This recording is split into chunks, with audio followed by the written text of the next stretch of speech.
Praise తలాడండి. ఏస్తు నా జీవితం అనే ప్రోగ్రామ్‌కి మిమ్మల్ని ప్రేమపూర్వకంగా ఆహ్వానిస్తున్నాను. చిన్న ప్రార్థన చేసుకొని దేవుని వాక్యానుసారమైన జీవితాలు అనే అంశాలు తెలుసుకుందామా?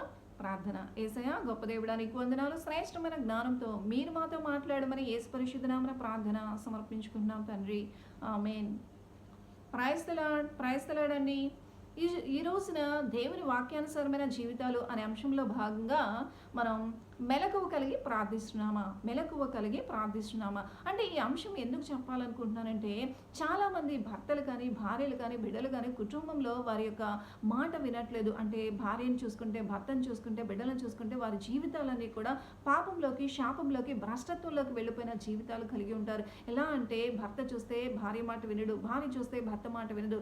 మరి తల్లిదండ్రుల యొక్క మాట బిడ్డలు వినే స్థితిలో లేకుండా వారికి ఇష్టమైన వ్యసనాలతో కూడిన జీవితాలు జీవిస్తూ దుర్భరమైన పరిస్థితులకి గురి అవుతూ పాపానికి, శాపానికి వారి చోటిచ్చి అపవాది యొక్క ఉరిలో పడిపోతూ ఉంటారు. మరి ఈ స్థితిని మనం ఏం చేయాలంటే, ఎప్పుడు కూడా మనం ఏం చేయాలంటే మెలకువ కలిగి ప్రార్థించాలి. అంటే అలర్ట్నెస్ అంటే మెలకువగా ఉండి ప్రతి విషయాన్ని కూడా గమనించాలండి. ఈ రోజున మరి అనేక కుటుంబాల్లో చూస్తూ ఉంటాం. ఎలా అంటే భర్త చూస్తే, భార్య చూస్తే, లేకపోతే బిడ్డలు చూస్తే ఎవరి విషయమైనా, ఇటు చిన్న బిడ్డలైనా, యవనస్తులైనా, స్త్రీలైనా, పురుషులైనా, వృద్ధులైనా సరే, ఎవరిని తీసుకున్నా సరే అండి, ఈ రోజున వారి విషయాలు ప్రతి విషయంలో కూడా మనం గమనించే స్థితిలో ఉండాలి. ఎందుకు ఈ మాట చెప్తున్నానంటే, మరి కుక్కను చూస్తారనుకోండి, కుక్క ఎప్పుడు కూడా నిద్రపోతూ ఉంటుంది. అంటే నిద్రపోతూ ఉంటుంది కానీ దానికి శత్రువు వచ్చినప్పుడు అది మెలకువ కలిగి గర్జించే స్థితి కలిగి ఉంటుంది. అంటే తన వారెవరో పగవారెవరో అది గుర్తించే స్థితిలో, నిద్రావస్థలో ఉన్నా సరే అది గుర్తించి గమనించి మరి తనకి సంబంధించిన వాళ్ళు కాదు అనుకుంటే ఏం చేస్తుందండి, కుక్క మొరుగుతుంది. అంటే ఆ నిద్రను మనం ఏమంటామంటే శ్వాన నిద్ర. అంటే శ్వాన నిద్ర అంటే నిద్రలో మెలకువ కలిగి ఉండడం. అంటే తనకు సంబంధించిన వాళ్ళు మన వాళ్ళే అనుకుంటే అది సైలెంట్గా ఉంటుంది. లేదు మనకు సంబంధించిన వాళ్ళు కాదు, వీరి ద్వారా నా యజమానికి ఏదైనా కీడు జరుగుతుంది అనుకుంటే ఏం చేస్తుందండి, అది మొరుగుతుంది. దేవునికి స్తోత్రం, హల్లెలూయా. అంటే అది నిద్రపోతున్నప్పటికీ కూడా అలర్ట్నెస్ కలిగి ఉంటుంది. అంటే నా యజమానురాలికి ఏదైనా కీడు అనేది సంభవిస్తుందేమో అని ఎప్పుడూ కూడా అది ఏం చేస్తుంది, ఆ కుక్కకి మరి ఆ యజమానుడు పెట్టే కొంచెం మెతుకులకి అది ఎంతో విశ్వాసాన్ని చూపించి అది ఎంతో అలర్ట్నెస్ కలిగి ఉంటుందండి. ఎలా అంటే అది నిద్రావస్థలో ఉన్నప్పటికీ కూడా ఏ సిచ్యుయేషన్, మరి ఏ చిన్న అలకిడి వచ్చినా, ఏ చిన్న శబ్దం వచ్చినా వెంటనే అది కళ్ళు తెరిచి చూస్తుంది. అది కీడు కలిగించేదైతే వెంటనే అది శబ్దం చేస్తుంది. లేదు దానివల్ల ప్రమాదం ఏమీ లేదని కూడా అది సైలెంట్గా ఉంటుంది. అంటే దీని ద్వారా అంటే కుక్క నిద్రపోయే స్థితి నుంచి మనం, అంటే శ్వాన నిద్ర అనే ఈ స్థితి నుంచి మనం ఏం నేర్చుకోవచ్చు అండి, మన జీవితాల్లో మనం ప్రతి విషయంలో కూడా అలర్ట్నెస్ కలిగి ఉండాలి. అంటే మెలకువ కలిగి ఉండాలి. అంటే ఈ రోజున మన భర్త ఏం చేస్తున్నాడు, మన భార్య ఏం చేస్తుంది, మన బిడ్డలు ఏం చేస్తున్నారు అని చెప్పి ప్రతి ఒక్కరు కూడా ఏం చేయాలండి, గమనించాలి. దేవునికి స్తోత్రం, హల్లెలూయా. మరి సామెతలు 31వ అధ్యాయంలో కూడా ఉంటుంది కదా, ఆమె తమ ఇంటి వారి నడతలన్నీ కూడా కనిపెడుతుందని. అంటే మన భార్య కానీ, బిడ్డలు కానీ, కుటుంబంలో ఏ వ్యక్తులైనా సరే వారు ఏం చేస్తున్నారా అని చెప్పి మనం గమనించవలసిన బాధ్యత ఉందా లేదా అండి? ఖచ్చితంగా ఉంది.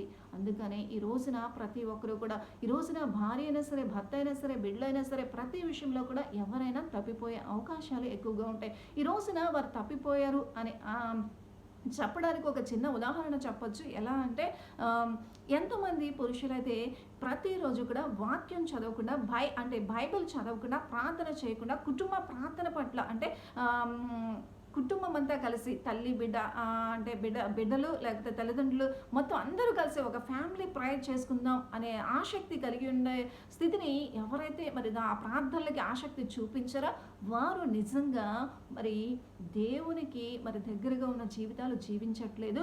వారు లోకానుసారమైన జీవితాలు జీవించడానికి చాలా దగ్గరయ్యారు అని చెప్పవచ్చండి. దేవునికి స్తోత్రం, హల్లెలూయా. అది భార్య అయినా సరే, భర్త అయినా సరే, బిడ్డలైనా సరే, ఇటు భార్య అయినా సరే, మరి బిడ్డలైనా సరే, భార్య కుటుంబ ప్రార్థనకి విలువనివ్వకుండా, అంటే తల్లిదండ్రులు బిడ్డలు కలిసి కుటుంబంగా కూడి ప్రార్థించడానికి అంటే ఆసక్తి చూపించకపోయినా, బైబిల్ చదవకపోయినా, ఇటు స్త్రీ అయినా పురుషుడైనా బైబిల్ చదవకపోయినా, ప్రార్థన చేయకపోయినా, ఇటు బిడ్డలైనా సరే, చిన్న బిడ్డలైనా సరే, వాక్యం చదవకుండా, ప్రార్థన చేయకుండా, కుటుంబ ప్రార్థనలో పాల్గొనకుండా వారు మరి ఏం చేస్తూ ఉంటారంటే త్రోవ తప్పిపోయిన స్థితిలో, అంటే ఏ భయంకరమైన వ్యసనాలకు, ఏ భయంకరమైన ఎడిక్షన్స్కు, ఏ భయంకరమైన పాపపు జీవితాలకు బానిసలైపోయి, అంటే మనం మెలకువ కలిగి బిడ్డల నిమిత్తం ప్రార్థించే వారంగా లేకపోయినా, లేకపోతే మెలకువ కలిగి అంటే ఈ కుక్క మరి కీడు కలిగించేవారు ఎవరైనా వస్తారా అని చెప్పి నిద్రావస్థలో కూడా అది ఏ చిన్న అలకిడి జరిగినా వెంటనే అది కళ్ళు తెరిచి చూసి అది గమనించుకొని దానివల్ల ఏ ప్రమాదమూ లేదంటే అది ప్రశాంతంగా ఉంటుంది, లేకపోతే అది అరుస్తుంది.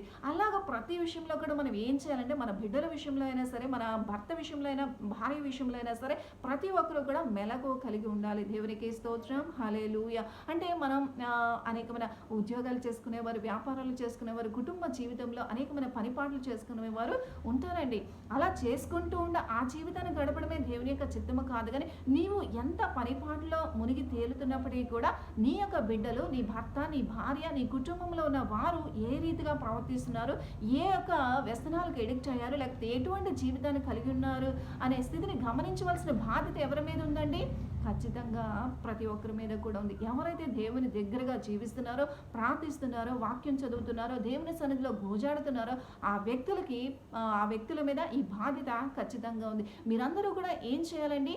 దేవుని కలిగి ఉన్నాయి, మరి దేవుని వాక్యానుసారమైన జీవితాలు మన జీవితాల్లో అనుసరించాలనుకుంటున్నాం కదా.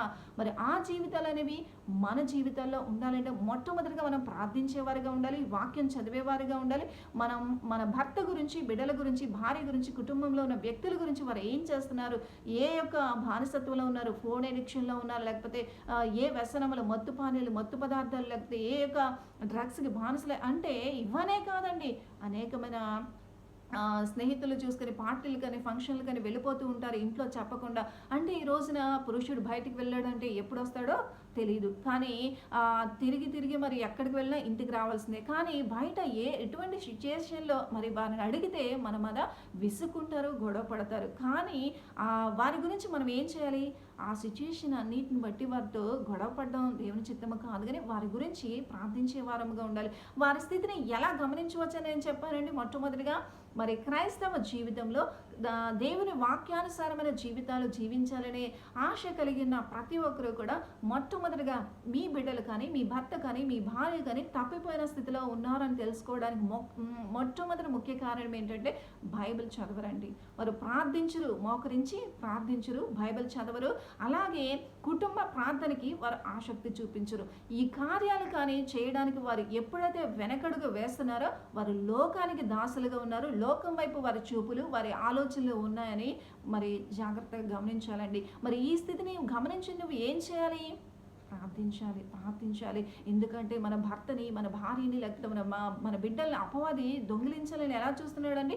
గర్జించు సింహం వలె వాడు ఎవరిని మృంగుదునా, అంటే ఏ టెంప్టేషన్లు, ఏ ఆకర్షణలు, ఏ పాపపు జీవితాన్ని వారికి మరి అట్రాక్షన్గా ఆకర్షించే రీతిగా ఏ స్త్రీని, ఏ పురుషుని, ఏ యొక్క వస్తువుని పెడితే వారు ఆ పాపం వైపు ఆకర్షింపబడి వారు ఆ పాపంలో పడిపోతారో అటువంటి ఆకర్షణని, అటువంటి టెంప్టేషన్ కలిగించే స్త్రీలని, వ్యక్తుల్ని పెట్టి, లేకపోతే పురుషుల్ని పెట్టి, అంటే ఇవి వ్యక్తుల విషయంలోనే కాదండి, వస్తువుల విషయంలో చెప్పవచ్చు. అది బంగారమైనా, లేకపోతే ఫోన్ అయినా, ఇంకా ఏ వస్తువులు తీసుకున్నా మనం దేవుని యొక్క సన్నిధిని కన్నా, దేవుని ప్రార్థించడం కన్నా, దేవుని స్తుతించడం కన్నా, లేకపోతే ఇంట్లో ఉన్న భార్యని, బిడ్డల్ని, కుటుంబాన్ని పట్టించుకోవడం కన్నా ముఖ్యంగా వీటికంటే ఎక్కువగా బయట అనేకమైన వాటికి ఇంపార్టెన్స్ ఇస్తూ బయట లోకానుసారమైన జీవితాలు జీవించడానికి ఎప్పుడైతే వారి జీవితాలను అప్పగించుకున్నారో వారి కుటుంబాన్ని పట్టించుకోరు, దేవుని యొక్క సన్నిధికి ప్రాముఖ్యం ఇవ్వరు. వారి జీవితాలని మనం ముఖ్యంగా ఎలా గుర్తించవచ్చు? వాక్యం చదవరు, ప్రార్థన చేయరు, భార్య మాట పట్టించుకోరు, లేకపోతే భర్త మాట పట్టించుకోరు, లేకపోతే తల్లిదండ్రుల మాట పట్టించుకోరు. నువ్వేంటి నాకు చెప్పేది, నీతో చెప్పించుకునే స్థితిలో నేను లేను, లేకపోతే ఏంటమ్మా మాకు చెప్తున్నావు అనే స్థితిలో బిడ్డలు మనల్ని ఎదురు తిరిగే స్థితిలో ఉంటారండి. దేవునికి స్తోత్రం, హల్లెలూయా. అంటే అపవాది వారిని మృంగివేస్తుంది. అంటే ఆ యొక్క ఎడిక్షన్స్ అనే వల వేసి వారందరినీ కూడా ఆ అట్రాక్షన్, ఆ యొక్క దౌర్భాగ్యమైన జీవితాల వైపు వారిని ఆకర్షించి ఆ పాపంలోకి, శాపంలోకి మరి లాగుతుంది. కాబట్టి మనం ఏం చేయాలి? మెలకువ కలిగి ప్రార్థించాలి. కుక్క నిద్రపోతూ ఉన్నట్లుగానే ఉంటుంది, కానీ మరి ఏం చేస్తుందండి? మెలకువ కలిగదు. ఎప్పుడు కూడా కీడు అంటే అపాయం ఏమైనా వస్తుందంటే వెంటనే లేచి గర్జిస్తుంది. అలాగే మనం ఏం చేయాలి? ఖచ్చితంగా మన భర్త పరిస్థితిని కానీ, మన భార్య పరిస్థితిని కానీ, మన బిడ్డల పరిస్థితిని కానీ గమనించినప్పుడు వెంటనే ఏం చేయాలి? ఖచ్చితంగా వారిని గద్దించాలి. ఏంటి ఇలా చేస్తున్నారు? ఇది తప్పు, ఇది మంచిది కాదు. మనం దేవుని వాక్యానుసారమైన జీవితాలు అంటే దేవునితో అంటే ఇది ముఖ్యంగా క్రైస్తవులకు ఉద్దేశించి చెప్తున్నది కాబట్టి ఖచ్చితంగా ప్రార్థనలో వాక్యంలో ఉన్న ప్రతి ఒక్కరు కూడా నీవు వాక్యం చదవట్లేదు, ప్రార్థన చేయట్లేదు, లేకపోతే కుటుంబ ప్రార్థనలో ఆసక్తికరంగా నీవు ఉండట్లేదు, లేకపోతే దేవుని యొక్క మందిరానికి రావడానికి నీవు వెనకడుగు వేస్తున్నావు అనే సిచ్యుయేషన్ బట్టి నీవు వారికి తెలియచేయాలి. వారిని గద్దించాల్సిన అవసరం లేదు, కానీ వారి యొక్క స్థితిని వారికి తెలియచేయాలి. ఒకవేళ మనం అది చెప్పినా వారికి నచ్చదు, ఎందుకంటే లోకానుసారమైన జీవితాల్లో వారు ఉంటారు కాబట్టి మనం ఏది చెప్పినా, మంచి చెప్పినా వారికి నచ్చదండి. మనం ఏం చేయాలి? చెప్పడం మన బాధ్యత. తర్వాత మనం ఏం చేయాలంటే మెలకువ కలిగి ప్రార్థించాలి. ఎప్పుడైతే వారు ఆ వ్యసనాలకు ఎడిక్ట్ అయిపోతున్నారో, భర్త గురించి కానీ, భార్య గురించి కానీ, కుటుంబంలోని ఏ వ్యక్తుల గురించి అయినా సరే మనం ఏం చేయాలండి? ప్రార్థించాలి. ప్రార్థిస్తే దేవుడు కార్యం చేస్తాడు. కాబట్టి ఈ రోజున ఏ ఒక్క వ్యసనాలతో కూడిన జీవితాలకి మరి బానిసలైపోతున్న ప్రజలు ఎవరైతే ఉన్నారో వారందరి నిమిత్తం మనందరం కూడా ప్రార్థించేవారుగా ఉన్నప్పుడు మన కుటుంబాలు అనేవి ఆశీర్వాదకరంగా ఉంటాయండి. దేవునికి స్తోత్రం, హల్లెలూయా. అంటే ఈ కుక్క ద్వారా మనం నేర్చుకోవడం ఒక చిన్న విషయం నేర్చుకుంటే ఏంటంటే శ్వాన నిద్ర. అది నిద్రపోతున్నప్పటికీ కూడా మెలకువ కలిగి ఎలా ఉంటుందో మన జీవితంలో మనం పనిపాట్లు చేసుకున్నప్పటికీ కూడా మనం ఏం చేయాలంటే మన కుటుంబంలో ఉన్న వ్యక్తుల గురించి గమనించాలి. వారి వ్యక్తిగత విషయాల్లో మనం ఏం చేస్తున్నారని పరిశీలించాలి. వాటిని బట్టి గద్దించాలి. బిడ్డల విషయంలో అయితే, భర్త విషయంలో, భార్య విషయంలో అయితే వారికి చెప్పాలి. అది మంచిది కాదని ప్రతి విషయాన్ని వారికి తెలియచేయాలి. వారి నిమిత్తం మెలకువ కలిగి ప్రార్థించాలి. అప్పుడు వారి జీవితాలు ఎలా ఉంటాయండి?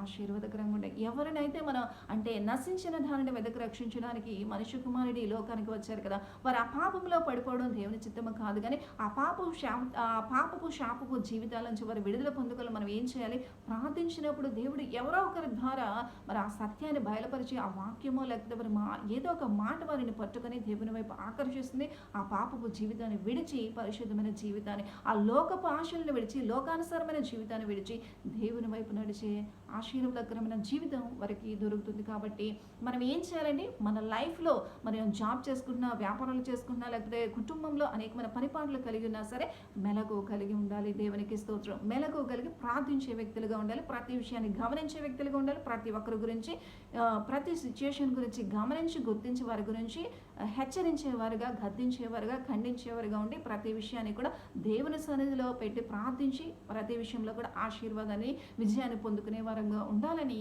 ఈ కొద్ది మాటలు దేవుడు మీ యొక్క జీవితాల్లో ఫలించలాగా ప్రార్థన చేస్తున్నాం. ప్రార్థన. యేసయ్యా, గొప్ప దేవుడా, నీకు వందనాలు. శ్రేష్టమైన జ్ఞానంతో మీరు మాట్లాడారు. శ్వాన నిద్ర అంటే కుక్క ఎలా అయితే నిద్రపోతున్నప్పటికీ కూడా మరి అది మెలకువ కలిగి ఉంటుందో మేము కూడా మా జీవితాల్లో అలర్ట్నెస్ కలిగి ఉండి మాకు సంభవించే ఏ కీడైనా సరే మాకు ఆ కీడు అనేది రాకుండా ముందుగానే మేము జాగ్రత్త పడి దేవుని భయము భక్తి కలిగిన జీవితాలు మాకు మా బిడ్డలకు అందించమని మీకే మహిమ ఘనత ప్రభావములు చెల్లించుకుంటూ యేసు పరిశుద్ధ నామమున ప్రార్థన సమర్పించుకున్నాం తండ్రి. ఆమేన్. Praise the lord.